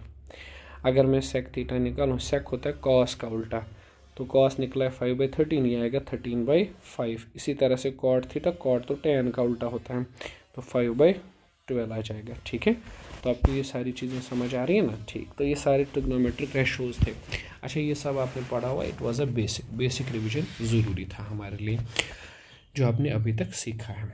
ठीक है, ये सारी चीज़ें आपको पता होंगी वैसे। ठीक, अच्छा, अब आगे चलते हैं, थोड़ा सा इससे कुछ अगली इन्फॉर्मेशन पकड़ते हैं, क्या है वो। ठीक है, देखिए बेटा, एक चीज़ है जिसे हम डिफ़ाइन करते हैं इस तरह से, मैं आपको बताता हूँ। हम दरअसल दूसरा टॉपिक लेने वाले हैं जिसे हम कहते हैं एंगल। ठीक है, ये चीज़ आपको समझनी पड़ेगी, angle. Let us understand the definition of angle, कि एंगल क्या होता है ना। वैसे आप समझदार हैं, आप मुझे बताएंगे थोड़ा सा एंगल के बारे में, आप अंदाज़ा लगा सकते हैं एंगल क्या है ना। पढ़ा तो आपने भी होगा कई सारी जगह पे, बट ठीक है, कोई नहीं। यहाँ पे हम ऐसे शुरुआत करते हैं। मान लो मेरे पास एक रे है इस तरह से, और मैंने क्या किया ना, मैंने इस रे को उठाकर, ये OA है, ठीक है, मैंने इस रे को उठाया और घुमा दिया मैंने इस रे को, है ना। और अब ये रे घुमाने के बाद कुछ यहाँ पहुँच गई है इस तरह से, ऐसे करके। ठीक है, मतलब ये रे जो थी ना बेटा, पहले यहाँ पे थी, ठीक, अब मैंने इसे घुमाया, और घुमाने के बाद अब ये रे चलते चलते चलते चलते यहाँ तक पहुँच गई है। ठीक है, अच्छा, तो मुझे एक बात बताओ, पहले ये A पे थी, अब ये B पे पहुँच गई है। सेकंड, पहले ये A पे थी, अब ये B पे पहुँच गई है। ठीक, तो यहाँ ये जो चीज़ बन रही है, आपने इसे एंगल कहा है ना। So what is basically angle, मैं आपको बता दूँ। एंगल को हम ऐसे डिफाइन करते हैं, angle is the amount of rotation. मैं मैथ्स वाली डेफिनेशन पे नहीं जा रहा, मैंने आपसे पहले ही कहा हमें फिज़िक्स पढ़ना है, मैथ्स नहीं पढ़ना। So it is the amount of rotation, कहाँ से, from initial position of the ray to final, initial position of ray to final position. ठीक है, मतलब कहानी बहुत सिंपल है। ये एंगल जो होता है ना, एंगल बस डिटरमिन करता है अमाउंट ऑफ रोटेशन को। एंगल सिर्फ और सिर्फ डिटरमिन करता है किस चीज़ को, अमाउंट ऑफ रोटेशन को, और किसी चीज़ को नहीं। बस घुमाइए और देखिए कितनी रोटेशन हुई है, that is what we call as angle. ठीक है, amount of rotation, that's known as angle. ठीक, अब इसको थोड़ा और समझते हैं, इस एंगल को, इस एंगल की कहानी को और समझते हैं। सपोज मान लो मैं कुछ इस तरह से कहूँ, ये जो यहाँ पे है ना, ये A से लेके B तक, इट्स कॉल्ड एज आर्क, इसे आर्क कहते हैं, ऐसे लिखते हैं AB, और ऊपर ये छोटा सा एरो डालते हैं, इट्स आर्क। ठीक है, अब ज़रा इधर ध्यान देना, फोकस्ड रहना थोड़ा सा। सपोज मान लो मेरे पास ये एक रे है, ठीक, अगर मैं इस रे को पूरा ऐसे घुमाता चलूँ, ठीक है, मैं इसको घुमा रहा हूँ, अब ये रे घूमने के बाद थोड़ा इधर पहुँच गई है। ठीक है, ये वाली रे इधर पहुँच गई है घूमने के बाद। यहाँ पे जो ये एंगल बना है, आप जानते हैं, आपने इसे कहा थीटा। ठीक, अच्छा, एक बात बताइए मुझे ज़रा, अगर मैं इसको घुमाऊँगा पूरा, इस पूरी रे को ना पूरा उठा के घुमाऊँगा, आप ये यकीन करेंगे, आपको पता होगा, वैसे आप मानते हैं कि यहाँ पे एक पूरा सर्कल बन जाएगा, है ना। ठीक, अगर मैं घुमाता रहा, ठीक है ना, और जो ये चीज़ है यहाँ से O से लेके A तक, ये उस सर्कल की रेडियस बन जाती है ना। ठीक, और यहाँ पे A से लेके B तक क्या होता है, ये आर्क। पता है एंगल की फॉर्मूला क्या है, एंगल की फॉर्मूला ऐसे होती है, एंगल इज़ डिफाइंड एज, समझिएगा, आर्क लेंथ। हम हमेशा एंगल की फॉर्मूला लिखते हैं ऐसे करके, आर्क लेंथ अपॉन रेडियस। ठीक है, एंगल इज थीटा। बेटा आर्क लेंथ क्या है, AB, सही बात है, divided by radius, arc length upon radius, ये है एंगल की डेफिनेशन, मतलब फॉर्मूला है, ऐसे ही डिफाइन करते हैं हम लोग एंगल को, arc length divided by radius. ठीक है, अब समझ गए ना। ठीक, बहुत सिंपल है, इसे याद रखना, ये फॉर्मूला बहुत ज़्यादा ज़रूरी है। अच्छा, जैसे मान लो अगर हम यूनिट की बात करें, यूनिट बाय डेफिनेशन, सुनना, मैंने क्या कहा, it is simply arc divided by radius, है ना। तो अगर किसी ने आर्क को मेजर किया मीटर्स में, है तो लेंथ ही, रेडियस को भी मेजर करना पड़ेगा मीटर्स में। अगर किसी ने आर्क लेंथ को मेजर किया सेंटीमीटर में, रेडियस भी किस में, सेंटीमीटर में। सपोज़ किसी ने आर्क लेंथ मेजर की मिलीमीटर्स में, तो रेडियस भी मिलीमीटर्स में। देखो भाई, अगर आप इसे कट करेंगे ना तो आपको पता चलेगा एंगल का कोई यूनिट नहीं है। Angle has no unit at all, angle का कोई भी यूनिट नहीं है। ठीक, तो अब आप बोलेंगे सर नहीं रुकिए, वेट ए मिनट सर, क्या बात करो सर, एंगल की कोई यूनिट नहीं है। हमने तो जब 10th में पढ़ा था तो हमें तो सर ने कुछ डिग्री बोला था, एंगल की यूनिट डिग्री होती है, और आप बोल रहे हैं यहाँ एंगल का कोई यूनिट है ही नहीं। देखो बेटा, मैं सच कह रहा हूँ, एंगल का कोई यूनिट नहीं है। फॉर्मूला ये कहती है कि एंगल का कोई यूनिट नहीं है। बट आपको पता है एक इंटरेस्टिंग सी बात, फिज़िक्स में ना ये बहुत ज़्यादा यूज़ होता है, बहुत ज़्यादा, हद से ज़्यादा। कई बार आप रोटेशनल मोशन पढ़ेंगे, सर्कुलर मोशन पढ़ेंगे आगे, तो ये यूज़ होता है बार बार। तो इसीलिए ना इसका चूँकि यूज़ बहुत ज़्यादा है, तो इस वजह से एंगल को एक यूनिट दे दिया गया है। समझिए मेरी बात, मैं यहाँ पॉइंट लिख देता हूँ क्या, कि due to wide use of this quantity, चूँकि इस क्वांटिटी का बहुत ज़्यादा यूज़ होता है, क्वांटिटी, मैं कह रहा हूँ an angle has been assigned to an unit, sorry, a unit has been assigned to it, a unit has been assigned to it. हमने क्या किया है ना, इसको एक यूनिट दे दिया है। अच्छा, ऐसा यूनिट जो होता है ना, मतलब मान लो किसी क्वांटिटी का फॉर्मूला से यूनिट नहीं आ रहा, लेकिन चूंकि यूज़ बहुत होता है इसलिए यूनिट दे दिया जाता है, ऐसे यूनिट को कहा जाता है सप्लीमेंट्री यूनिट। सप्लीमेंट्री यूनिट मतलब कि फॉर्मूला से तो नहीं आया है, बट चूंकि यूज़ बहुत होता है इसलिए यूनिट दिया गया है। अब मैं तुम्हें इंटरेस्टिंग बात बोलूँ, एंगल के ना दो मेन यूनिट्स माने जाते हैं तो बहुत सारे, उस पर बात होगी, लेकिन दो मेन यूनिट्स हैं। एक यूनिट है एंगल का रेडियन, और एक यूनिट है एंगल का डिग्री तो आपने सुन रखा है। एक यूनिट है रेडियन और एंगल का दूसरा वाला यूनिट इज़ रेडियन। ठीक, आराम से समझा रहा हूँ मैं। मुझे एक बात बताओ, जैसे मान लो, लेट अस सपोज, मैं कुछ इस तरह से बात कर रहा हूँ आपके साथ, मेरे पास एक सर्कल है, ये ले लेते हैं एक सर्कल, ठीक है। अब ध्यान से सुनिएगा इस सर्कल की कहानी, इंटरेस्टिंग स्टोरी है, सुनते रहिएगा। देखिए, मान लीजिए इसका सेंटर ये है वो आर, रेडियस है ना, रेडियस की हम बात कर रहे थे। अच्छा मुझे बताओ एक चीज़, ये ओ है, ये ए है ना, अगर ये रे पूरी घूमती ना ऐसे करके, तो ये सर्कल बनाती घूमते घूमते, है ना, इसका टिप सर्कल बनाता। ये एंगल जो यहाँ बीच में सबटेंड हो रहा है दैट इज़ 360 डिग्री, है ना, इसकी रेडियस आर मान लेते हैं। ज़रा एंगल की डेफिनेशन यूज़ करो, अभी हमने पढ़ा theta is arc upon radius, बिल्कुल। तो यहाँ ये रे कितना घूमी है, 360। आर्क लेंथ कितनी है, आर्क मतलब पूरा जब ये घूमा यहाँ से होते हुए फुल सर्कल में, हाँ सही कह रहे हैं, 2πr डिवाइड बाई रेडियस क्या है, आर और आर काटेगा, तो यहाँ से क्या कहानी समझ आई, 360 डिग्री इज इक्वल टू 2π। अगर 2 से डिवाइड करें तो 180 degree is equal to pi, या मैं ऐसे कह सकता हूँ pi radian is equal to 180 degree. ठीक है, समझिएगा, मैं कह रहा हूँ पाई रेडियन इज 180 डिग्री। फिर से बता देता हूँ, एंगल के दो यूनिट्स हैं, एक है रेडियन एक है डिग्री।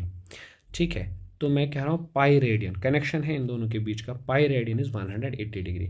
पाई कितना होता है, 22/7 radian, so that is equal to 180 degree, या मैं ऐसे बोल सकता हूँ 3.14 रेडियन इज बेसिकली 180 डिग्री। भाई साहब घबराना नहीं है, देखो एंगल के दो यूनिट्स हैं रेडियन और डिग्री, जब 3.14 रेडियंस मिलते हैं तब 180 डिग्री का एंगल बनता है। ये वैसी बात है ना, आपको जैसे सर ने बोला लोअर क्लासेस में बेटा 1 मीटर होता है 100 सेंटीमीटर, आपने बोला हाँ हाँ सर होता होगा, हम आपकी बात पे यकीन करते हैं। मैं भी ऐसे ही कह रहा हूँ यहाँ पे कि एंगल के दो यूनिट्स हैं, एक रेडियन है एक डिग्री है। जब आप 3.14 3.14 या रफली कह सकते हो, रफली तीन रेडियंस को मिलाओगे तब 180 डिग्री का एंगल बनता है, रफली, है ना। ये कोई मतलब इट्स नॉट दैट स्टेटमेंट कि आप इसे मतलब बहुत ही सीरियसली ले लेंगे, मैं सिर्फ इतना कह रहा हूँ कि जब रफली 3 रेडियंस मिलते हैं तब जाकर 180 डिग्री बनता है, समझाने के लिए। तो 180 degree is basically pi radian, इसको समझिएगा। अच्छा, तो ये है कि 180 degree is sir basically pi radian. अब मुझे बताओ एक चीज़, अब मैं ऐसे कह सकता हूँ 1 degree is basically pi by 180 radian. ठीक है, अगर मैं कहूँ आपसे 1 डिग्री कितना होता है तो आप बोलेंगे सर 1 डिग्री होता है पाई बाई 180 रेडियन। 1 डिग्री का मतलब है पाई बाई 180 रेडियन। ठीक, समझ पा रहे हैं आप मैं क्या कह रहा हूँ? ठीक, अगर मुझे 2 डिग्री देखना होगा तो मैं क्या कहूँगा, 2 डिग्री का मतलब है पाई बाई 180 एक हुआ, इसे मल्टीप्लाई करेंगे 2 से, है ना। अगर मुझे 3 डिग्री देखना होगा मैं क्या बोलूँगा, पाई बाई 180 हुआ 1 डिग्री इंटू करूँगा 3 से, है ना। जैसे मान लो मैं तुम्हें बताऊँ, मेरे पास ना किसी जगह पे लिखा है 30 डिग्री, बताना ज़रा ये कितने रेडियन होता है। मैंने बहुत सिंपल सोल्यूशन कहा, मैंने कहा देखो सर, आपने अभी अभी बोला 1 डिग्री होता है पाई बाई 180 रेडियन, है ना, और मुझे देखने हैं 30 डिग्री। तो मैं एक काम करता हूँ सर, पाई बाई 180 को मल्टीप्लाई कर लेता हूँ 30 से, 0 0 कैंसिल, ये आएगा पाई बाई 6 रेडियन। ठीक है ना, ओके।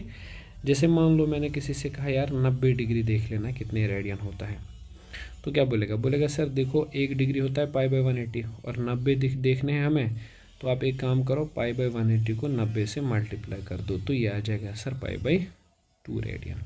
सही है। मुझे किसी को बोलना हो कि बेटा एक बात बताना 120 डिग्री कितने रेडियन होता है, तो वो बोलेगा सर सिंपल, 120 को आप ऐसे कन्वर्ट करो पाई बाई 180 इंटू 120, 0 0 कैंसल, 6 से करिएगा 6 2 or 6 3 or 2 pi by 3 radian. Clear. तो आज से भाई साहब हमारे पास एक कहानी है, वो ये है कि जब भी हमें डिग्री को रेडियन बनाना हो तो हमने तो याद रखा है कि इसे पाई बाई 180 से मल्टीप्लाई कर देंगे, है ना। ठीक, और एक चीज़ और, अगर हमें रेडियन को डिग्री बनाना हो तो इसे मल्टीप्लाई करेंगे 180 बाई पाई से। समझ आई बात? ये अपने लिए एक आप समझ लो एक ब्रह्मास्त्र है, इसे हम याद रख लेंगे फिलहाल आपके लेवल पे, है ना। ठीक, अच्छा एक बात बताओ, जैसे मान लो मैं इसी बेसिस पे सवाल पूछ लेता हूँ 2 3, 60 डिग्री बताना। आपने बोला सर डिग्री को रेडियन में कन्वर्ट करना है, एक काम करो इसे मल्टीप्लाई करो पाई बाई 180 से, 0 0 कैंसिल, ये आ जाएगा सर पाई बाई 3 रेडियन, है ना। ठीक, इस तरह से मान लो मैंने पूछ लिया कि बेटा एक बात बताना, ज़रा मुझे बताइए 3 पाई बाई 2 रेडियन कितने डिग्री होता है। अच्छा, रेडियन को डिग्री बनाना है तो 180 बाई पाई से मल्टीप्लाई, तो 3 पाई बाई 2 को हम 180 बाई पाई से मल्टीप्लाई करते हैं, पाई कैंसिल, ये आएगा 9r, पाई पाई कैंसिल, 9 3r 270 डिग्री। ठीक है, जैसे मान लो मुझे कन्वर्ट करना हो 11 पाई बाई 6, है ना, तो मैं क्या करूँगा 11 पाई बाई 6 इंटू करूँगा मैं 180 बाई पाई से, तो 6 1r 6 3r 0 और पाई पाई कैंसिल, यह आ जाएगा 330, है ना, 330 डिग्री।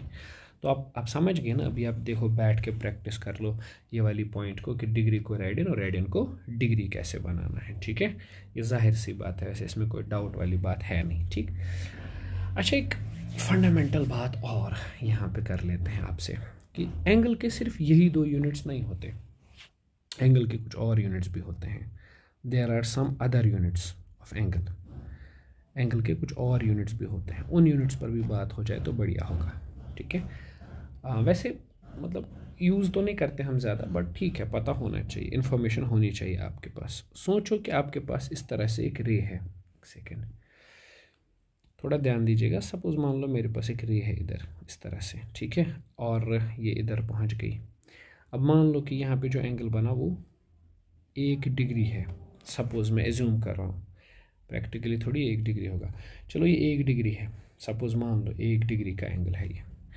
अब मुझे एक चीज़ समझाओ, अगर हम इस 1 डिग्री के 60 पार्ट्स करेंगे ऐसे करके, यानी इस एंगल को 60 हिस्सों में डिवाइड कर देंगे ऐसे ऐसे करके, छोटे छोटे पार्ट्स मैंने बनाए इसके, कितने पार्ट्स, 60 पार्ट्स, ये एक पार्ट, ये दूसरा, ये तीसरा, ये चौथा। ठीक है, तो जो एक एक पार्ट है ना, ईच पार्ट, हर एक पार्ट को बोला जाता है 1 मिनट। क्या बोला जाता है, 1 मिनट। मैं पहले ही बता दूं कि इसका घड़ी वाले मिनट से कोई लेना देना नहीं है, यहाँ पे घड़ी में जो टाइम चलता है वो अलग होता है। ये 1 मिनट ऐसे लिखते हैं, 1 और ऊपर ये डैश मिनट, इसका मतलब क्या है, 1 डिग्री का एंगल लो और उसके 60 हिस्से कर दो, है ना, ऐसे ही लिखते हैं ना, 1/60 डिग्री, 1 मिनट के 1 डिग्री के 60 हिस्से, है ना। ठीक, समझ गए, कभी कभी यूज़ होगा ये चीज़। इस तरह से मान लो अगर मेरे पास एक इस तरह से किसी जगह पे एंगल बन रहा है और ये 1 मिनट है, ये एंगल 1 मिनट। अब इसके भी अगर आप 60 हिस्से कर देंगे ना, ऐसे छोटे छोटे पार्ट्स में 60 हिस्से कर देंगे आप इसके, 60 पार्ट्स, तो मैं आपको बता दूं कि जो ईच पार्ट है, एक एक पार्ट है, उसको बोला जाएगा 1 सेकंड। क्या बोला जाएगा? 1 सेकंड। ऐसे लिखते हैं 1 डबल डैश, इसका मतलब है 1 मिनट और उसके 60 हिस्से, है ना। अच्छा, 1 मिनट को कैसे लिख सकते हो? 1/60 डिग्री, है ना भाई, डिवाइड बाई 60। तो मैं बोलूँगा 1 सेकंड बेसिकली होता है 1/60 इंटू 60 हो गया 3600, यानी एक डिग्री के 3600 पार्ट्स। ठीक है, तो ये 2 यूनिट्स हैं जो बीच बीच में यूज़ होते रहेंगे। ठीक है, थोड़ा ज़रूरी है, बस आप इसको ना याद रख लीजिएगा। ठीक है, यूजुअली वहाँ यूज़ होंगे जहाँ स्मॉल यानी छोटे छोटे एंगल्स की बात चल रही हो। ठीक है। अच्छा, एक और बात आपसे कहूँगा मैं, फिर हम इस एंगल वाले टॉपिक को क्लोज करेंगे। ठीक है ना। अब आपको एक बात बताऊँ, और एक छोटी सी बात है, वैसे ज़्यादा मसला नहीं है। हम बोलते हैं कि एंगल जो होता है ना, एंगल के पास एक सेंस होता है। Angle has a sense, angle के पास एक सेंस होता है। अब आप बोलेंगे सर सेंस का मतलब क्या है? सपोज मान लो ये एक रे है OA, बेटा अगर ये रे घूमी और इधर पहुंची, है ना, तो ये जो एंगल यहाँ पे बना ऐसे बना है। ठीक है, अब देखो मान लो ये वाली रे है, ये A और ये O, अगर ये रे घूमे और मान लो यहाँ पे पहुंचा है ये ऐसे करके। ठीक, मुझे एक बात बताना, यहाँ जो घूमा है ना रे, कैसे घूमा है? इस तरह का मतलब है एंटी क्लॉकवाइज, है ना। और यहाँ जो घूमा है रे कैसे? इस तरह से क्लॉकवाइज। ठीक, याद रखना एंटी क्लॉकवाइज एंगल्स को हमेशा मैथ्स में पॉजिटिव माना जाता है और क्लॉकवाइज एंगल्स को क्या माना जाता है? नेगेटिव। ठीक है, तो ये जो क्लॉक और एंटी क्लॉक है ना, ये सेंस है एंगल का। ठीक, ज़रा मुझे यहाँ पे ये देखो, ये NCERT की ही एग्जांपल है, I have chosen NCERT here. मुझे बताइए ऐसे घूमा है ना, तो ये जो घूमा है ना, ये एंटी क्लॉकवाइज है ना, इसीलिए देखो ये +360 है ना। अब ये देखो ये रे यहाँ पहले थी, अब ये ऐसे घूमी है, तो ये भी तो एंटी क्लॉकवाइज ही घूम रहा है ना, इसीलिए इसे +180 लिखा गया है। ये वाली रे देखो ऐसे घूमी है, तो इसे बोला गया है 270 डिग्री मगर क्लॉकवाइज। ठीक, एंटी क्लॉकवाइज।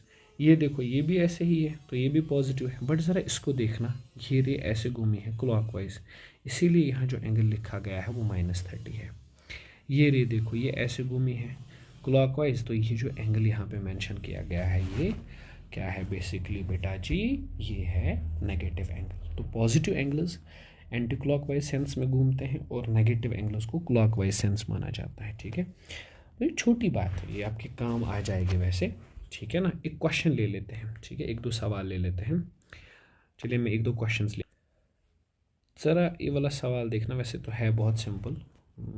ठीक, अपने नोट से लाया हूँ मैं। देखो ये क्या है, ये बेसिकली एक रे है A से B तक, जो ये ना ये रे है OA। ठीक है, पहले ये A पे थी इसका टिप, अब B पे चला गया है इसका टिप। अब ये रेडियस यहाँ पे 2 मीटर दी गई है और बोला गया है एंगल 60 डिग्री है। हमसे पूछा है आर्क लेंथ बताना कितनी है। देखो यहाँ पे एंगल की डेफिनेशन क्या है? थीटा इज़ आर्क यानी AB अपॉन रेडियस। थीटा का वैल्यू क्या है? π/3। π/3 मतलब 60, क्योंकि 60 डिग्री, अरे π/3 तो होता है रेडियंस में। π/3 इज AB/r, तो AB को लिखेंगे यहाँ पे 2π/3। पाई को आप दे सकते हो वैल्यू 22/7। तो ये जो रेडियस, ये जो आर्क लेंथ है यहाँ पे 44/21 है। आया समझ? ठीक, एक सवाल और ले लेते हैं अपनी तरफ से, वैसे सिंपल ही सवाल लेंगे हम अभी, क्योंकि अभी आपने थोड़ा सा ही पढ़ा है। ये देखो मान लो हमारे पास this is a clock. Okay, ये क्लॉक है और इस क्लॉक में कुछ ऐसे दिखाया गया है, यहाँ पे एक ये है एंड यहाँ पे ये एक ऐसे है। ठीक, अब आप अगर जानते हैं अच्छे से तो यहाँ पे 6 आएगा, यहाँ पे 9 आएगा, है ना। वैसे मुझे जहाँ तक लगता है आप लोग समझदार लोग हैं, आपने ये वाली घड़ी तो देखी होगी, हैं तो आप डिजिटल ज़माने के, बट है ना, ये तो देखा ही होगा, जेनजीज है ना आप, इसीलिए। चलिए ये वाला जो है, ये एंगल यहाँ पे ले लेते हैं थीटा, है ना। हमसे पूछा बस यही एंगल निकालो, आप देख कर ही बोल दोगे आंसर, सर 90 डिग्री है ना। ठीक, बट थोड़ा सब्र करते हैं। देखो एक मिनट मुझे बताओ, अगर 12 घंटे ले लिया जाए, 12 घंटे का मतलब क्या है कि ये रे पूरा एक चक्कर ऐसे काटेगी, इट मीन्स 12 घंटे। 12 घंटे में कवर होता है 360 डिग्री का एंगल। क्या आप मुझे बोल सकते हैं 1 घंटे में कितना कवर होगा? 360/12, यानी 1 घंटे में 30 डिग्री कवर होगा। यहाँ से यहाँ तक 30 डिग्री, फिर यहाँ से यहाँ तक 30, फिर यहाँ से यहाँ तक 30। तो मैं थीटा को बोलूँगा 3 × 30, यानी ये आएगा 90 डिग्री। ठीक है, एक छोटा सा सवाल और ले लेते हैं। लगे हाथ तो निपटा देते हैं। छोटा सा सवाल है, चलो मान लो ये है मेरे पास एक क्लॉक। ये इस क्लॉक में दिया गया है टाइम, ले लेते हैं। यहाँ पे है 12, यहाँ पे 6, यहाँ पे 3, यहाँ पे 4 है ना, 9, सॉरी उल्टा कर रहा हूँ मैं। ये 1 है, ये 2 है, ये 4 है, ये 5 है, ये 7, ये 8, ये 10 और ये 11। ठीक है, बहुत सिंप्लीफाइड तरीके से आराम से समझते हैं, कोई जल्दबाजी नहीं है। ये 12 पे है और ये वाला जो है ये 5 पे है। ठीक है, और हमसे पूछा है कि चलिए भाई साहब ये वाला एंगल बता दीजिए कितना है। ठीक है, तो बहुत सिंपल है, आपको पता है 1 घंटे घूमना मतलब कितना होता है? हाँ जी, सही कह रहे हैं आप, 30 डिग्री है ना। और ये कितने घंटे हुए हैं? 1 2 3 4 5 घंटे घूमा है। तो थीटा इज़ 5 × 30, यानी यहाँ पे एंगल जो है वो 150 डिग्री है। ठीक है, आप समझ गए। तो बेसिकली ये जो था ना, ये एंगल के बारे में थोड़ी सी बातें थी। हम आगे चल के यूनिट्स एंड डायमेंशंस में एक चीज़ और पढ़ेंगे जिसको हम सॉलिड एंगल बोलते हैं, बट वो हम बाद में यूज़ करेंगे, अभी नहीं यूज़ करेंगे। ठीक है ना, विल बी डूइंग इट, अभी नहीं। ठीक है ना, ओके। इस क्लास को एंड करते हैं, फिर अगली क्लास में आपसे मिलते हैं।